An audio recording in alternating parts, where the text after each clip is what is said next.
Ngayon ay mag-unbox po tayo. Order po natin na handlebar sa motor. Kasi yung atin pong mga motor na hindi naman mga kalakihan. So, ito po yung nabili po natin. Kulay itim. Tingnan po natin kung okay ito.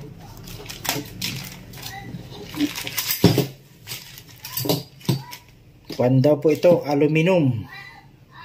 So, maliit lang siya.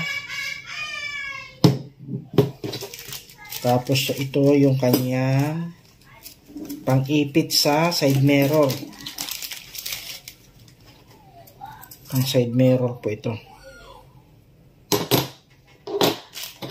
Yan.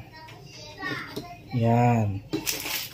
Tapos ito po ang... So yun lamang po, sana nagkaroon kayo ng idea.